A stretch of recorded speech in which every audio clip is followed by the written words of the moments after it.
কাখের কলস কাখের কলস কাখে রইল আরে ও বড়বাড়া শোন গো কাকের কলস কাকে রায়লা আর জল ভরা হলো না গো কাখের কলস কাখে রইল হরি বল হরি বল বলো ধনী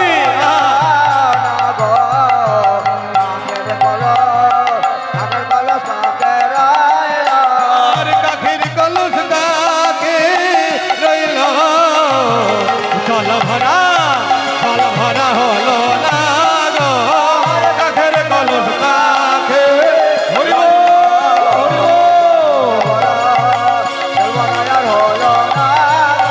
আর কাখের কলস কাখে রইল জল ভরা হলো না গো কাখের কলস কাখে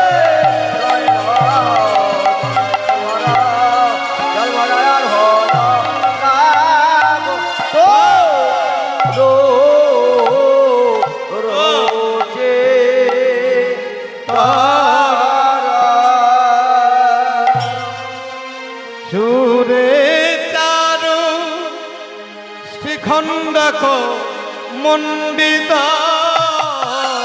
সুরে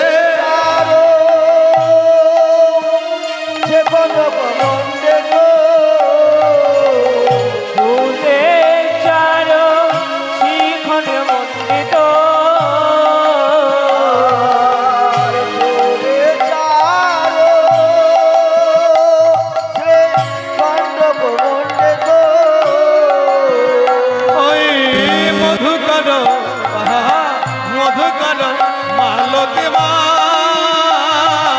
আর মধু করো মালতী মা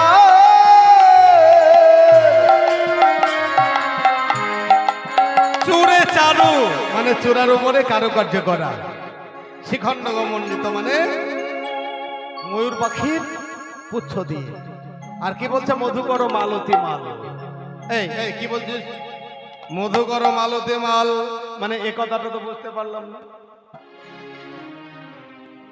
একবার বলছিস মধুকরের মালা একবার বলছিস মালতী ফুলের মালা এ কেমন কথা বলছে হ্যাঁ এই যে গোবিন্দের পরিসর বক্ষের মধ্যে যে মালতী ফুলের মালা এ কথা সত্য কিন্তু এই যে সৌরভ ফুলের যে সৌরভ মালতী ফুলের ঘ্রাণ এটা অনুসরণ করে গুনগুন গুনগুন গুনগুন গুনগুন গুনগুন করে কত শত সহস্র ভ্রমরা আসে মানে মধুকর এসে একেবারে আধো আধো ঢাকা দিয়েছে এই মালতী ফুলের মালাটাকে তাই আমার রাধারানী বলছে আমি কি দেখলাম জানিস ওই মালতীর মালা রে মালতীর মালা রে মালতীর মালা রে মালতীর মালা রে মালতীর মালা রে মালতীর মালা রে নানা মধুকরের মালা রে মধুকরের মালা রে মধুকরের মালা রে মধুকরের মালা রে মধুকরের মালা রে মধুকরের মালা রে মধুকরের মালা রে মধুকরের মালা রে তাই একবার মনে হচ্ছে মালতীর মালা একবার মনে হচ্ছে মধুকরের মালা হরি বল আর কি বলছে আমার রাধারানী আরো বলছে ধনী ধনী বনি নবনাগর কান ধনী ধনী ধনী বনি নবনাগর কান রহে ত্রিভঙ্গ ভুবন বন মহান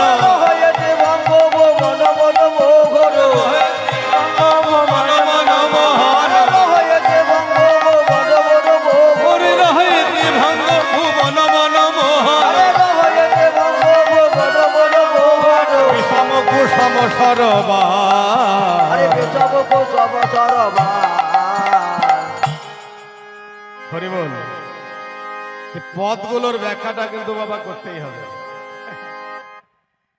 বলছে ধনী ধনী বনি নবনাগর কান ধন্য ধন্য ধন্য ধন্য বনি মানে বন গিয়া নবনাগর কান ওই যে নতুন কানুকে দর্শন করে আমি ধন্য হয়ে গেলাম ধন্য হয়ে গেলাম আমার জীবনটা ধন্য হয়ে গেল ধন্য বনি বন গিয়া এবারে দেখুন ওমা বাবা, এই যে হিন্দি কথা কিন্তু এই রাঢ়ী ভাষার মধ্যে আছে। পদ পদাবলীর মধ্যে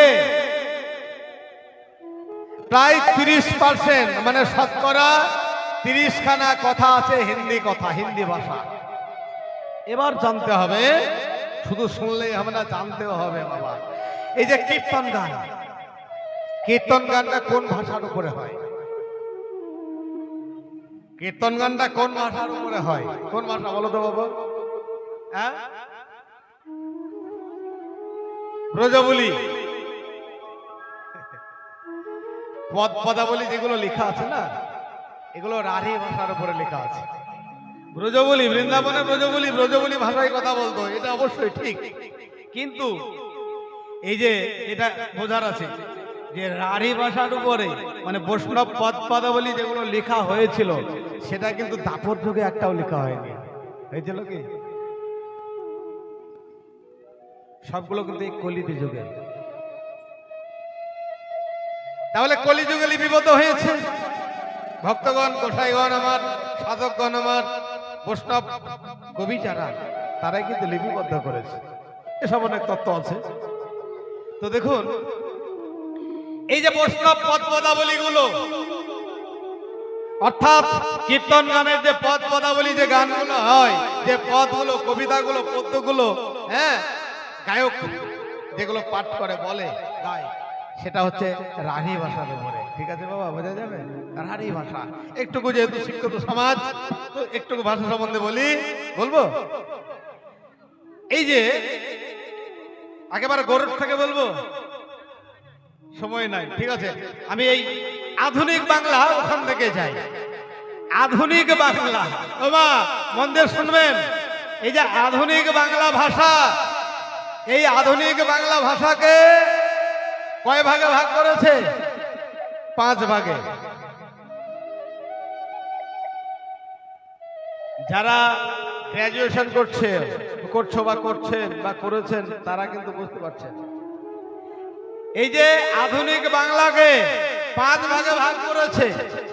রাঢ়ী, বরেন্দ্রী, কামরূপী বা কামতাপুরী, ঝাড়খণ্ডী এবং বঙ্গাল। এই যে পদ পদাবলীগুলো লেখা বা গায়করা যে কীর্তন গানটা গায়, এটা সম্পূর্ণ রাঢ়ী ভাষার উপরে পদ পদাবলী অবলম্বন করে কীর্তন গান গায়। রাঢ়ী ভাষা, রাঢ়ী ভাষায় কথা বলে কারা?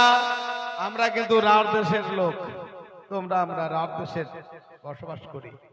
আমরা রাঢ়ী ভাষায় কথা বলি, কিন্তু কিছুটা খামতি আছে, কিছুটা কমতি আছে। আমাদের কথার মধ্যে কিন্তু অধিক টান নাই। খুব যে ছোট বললাম, অর্ধেকটা বললাম, অর্ধেকটা বোঝা গেল না, এরকমও কিছু নাই। ভালো করে ভেবে দেখো তো, আমাদের এই এরিয়ার মধ্যে যে ভাষাটা, কিন্তু কিছুটা একটু গ্রাম বাংলা, হ্যাঁ, মানে গোদা বাংলা করে দিয়েছি। ওই যে আমাদের মধ্যে, আমাদের গ্রাম বাংলা, এটাও গ্রাম বাংলা, ভাষাটা কিন্তু একই। ওই একবার একটুকু ভেবে দেখো তো, এই যে ওমাইরা, ওই জ ফলাটা যোগ করলে হবে না, আমরা জ ফলাটা যোগ করে দিই। ক্যানি, ভাষা সম্বন্ধে খুব বুঝতে হবে এগুলো। ক্যানি বলি না, আরে ক্যানি, দিয়েছিস, খেয়েছিস, গেলছিলি। এই যে এইগুলো যদি ছেড়ে দেওয়া যায়, এইগুলো ছাড়লেই, কেন দিয়েছিস, খেয়েছিস, এটা যদি চেঞ্জ হয়ে যায়, পরিবর্তন হয়ে যায়, তাহলে রাঢ়ী ভাষায় পূর্ণতা আসবে। কিন্তু আমরা রাঢ়ী ভাষার পূর্ণতা আনতে পারি না। কেন? আমরা যেখানে রাঢ়ী ভাষার হাওয়া, সেখান থেকে একটু সরে আছি। শুনবেন কথাটা, যেখানে রাঢ়ী ভাষার হাওয়া বইছে, যেখানে ভৌগোলিক স্থান যেটা, সেখান থেকে আমরা একটু সরে আছি। কেন? মানে গঙ্গা পথ থেকে সরে আছি। তাহলে জানতে হবে, সম্পূর্ণ রাঢ়ী ভাষায় কথা বলে কারা? সম্পূর্ণ রাঢ়ী ভাষায় কথা বলে কোনখানে বসবাসকারী লোকেরা? কিছুটা বলেছেন আপনি। নদিয়ার, শুনবেন, নদিয়ার শান্তিপুর হতে কলকাতা পর্যন্ত শুধু গঙ্গার এপারে আর ওপারে যারা বাস করে। আবারও বলি, নদিয়ার শান্তিপুর হতে কলকাতা পর্যন্ত শুধুমাত্র গঙ্গার তীরবর্তী বাসিন্দা যারা, তারাই সম্পূর্ণ রাঢ়ী ভাষায় কথা বলে। আর গঙ্গা পার ছেড়ে যতটা আসবো, আমাদের এই এরিয়াটা রাঢ় দেশ, তবু গঙ্গা পার ছেড়ে এসেছি, তার জন্য আমরা জফলা নিয়ে টানাটানি করি, ও নিয়ে এটাই টানাটানি করি। ধরি বল, বোঝা গেল? তাহলে এই যে রাঢ়ী ভাষা, রাঢ়ী ভাষার মধ্যে প্রায় 100টার মধ্যে 30খানা হিন্দি ভাষা বলা আছে। এটাই হচ্ছে রাঢ়ী ভাষার লক্ষণ। আর উচ্চারণ দেখবেন, উচ্চারণটা আমি বলে দিই কেমন। যেমন আমি কি বলবো, হ্যাঁ, ওই দানলীলা শোনা আছে তো অনেকের, দানলীলা অনেকের শোনা আছে। এবার যেমন কৃষ্ণ গরু চড়াচ্ছে, তো মাঠের মধ্যে গরু চড়াচ্ছে, এবার রাধারানীর বদনকে যখন মনে পড়ে গেল, তখন কি বলছে, সখা আমার এই গরু, হ্যাঁ, গোধন বৎস তোরা নিয়ে থাক, আমি একটুকু ঘুরে আসি, বনসভা দর্শন করে আসি। মানে রাধারানীর বদন দেখবে। ওখানে দেখবেন একটা পদ আছে, একটা কলি আছে, ওরে আপনার ধেনু সব বাজাতে হবে না, সঙ্গী গণ দিয়া রাধা বলে বাজায় বাসি ত্রিভঙ্গ হইয়া, তাই তো? এখানে দেখেন আপনার বানানটা লিখবে আপদ নয় করো আপনার, কিন্তু রাঢ়ী ভাষার উচ্চারণ করার যে কায়দা কৌশল, এটা আপনারও।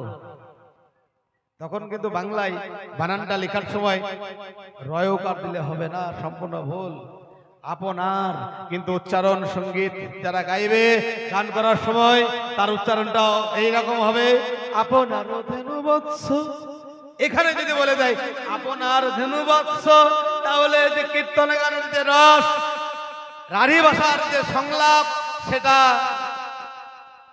ক্রস করে যাবে, সেটার আর মাধুর্য থাকবে না। তো যাই হোক, হ্যাঁ, বোঝা গেল তো? এটা তো রাঢ়ী ভাষার উপরে কীর্তন গানটা লেখা আছে, পদাবলী লেখা।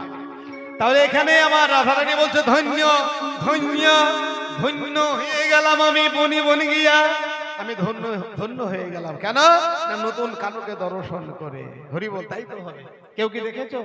ওই যে দেখো, টলমলয় অলকা তিলক ভালে ঝলক, টলমলয় অলকা তিলক ভালে ঝলক, টলমলয় অলকা তিলক ভালে ঝলে, টলমলয় অলকা তিলক ভালে ঝলক, টলমলয় অলকাতে লোক ভালে ঝলক, হাও কি ধনু মধুনা,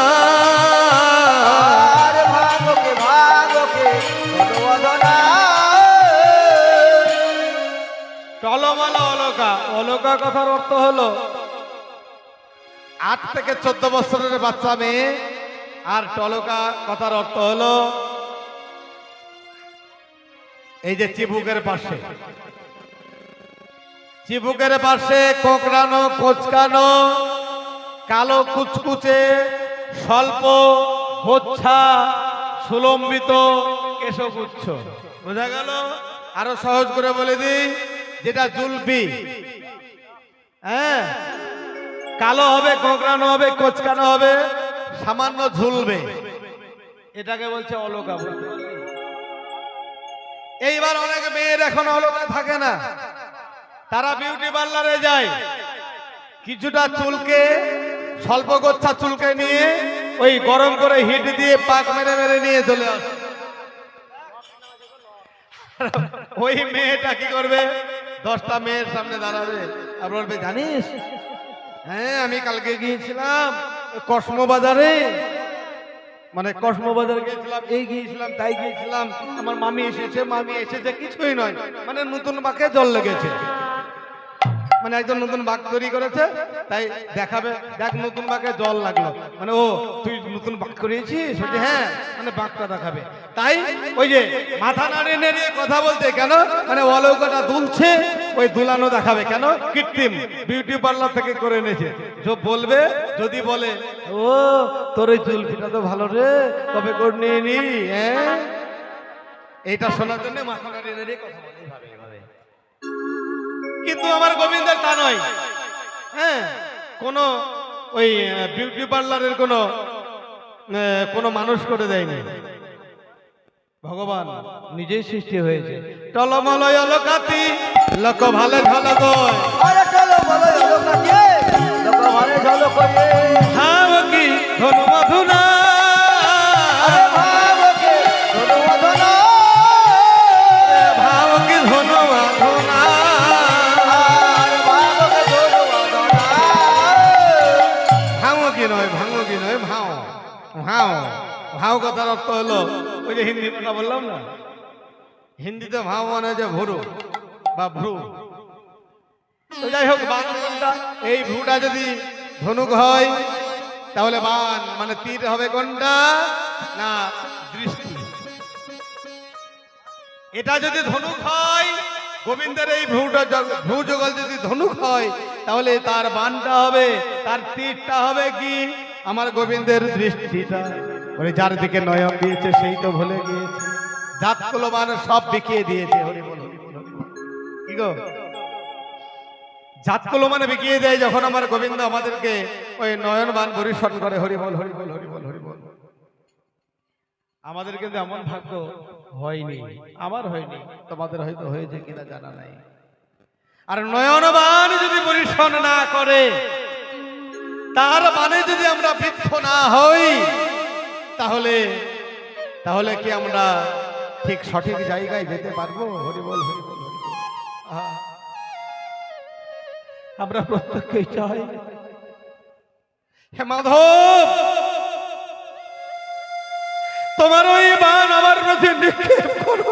হরিবল হরিবল তোমার ওই বান যদি আমার প্রতি নিক্ষেপ করো তাহলে আমি ছুটে গিয়ে তোমার যুগল চরণে পড়বো। কিন্তু বান নিক্ষেপ করা তো দূরের কথা, আমরা ওই পথেই কিন্তু আমরা পা বাড়াই না। ভক্তি, আমরা ভক্তি বিমুখ হয়ে থাকি। যেখানে ভক্তি আমরা সেখানে থাকি না, অভক্তির স্থানে আমরা বেশি যাওয়া আসা করি। কিন্তু আমরা কি একবার ভেবে দেখি, আমরা কি একবার ভেবে দেখেছি যে শেষের দিনে যেদিন আমাদেরকে যেতে হবে, ভব নদীর পারে ঘাটাই যেদিন আমাদেরকে দাঁড়িয়ে দাঁড়িয়ে কাঁদতে হবে, মাধব মাধব বলে, সেই দিন কিন্তু ওই মাধব ছাড়া কেউ পার করে দেবে না ভব নদীর পারে। আজকে আছে, আজকে আমার অনেক কিছু আছে, ভাই বন্ধু আত্মীয় স্বজন সবাই আছে, কিন্তু শেষের দিনে ওই ভব নদীর পার ঘাটার ওই মাধবই আমাদেরকে পার করবে।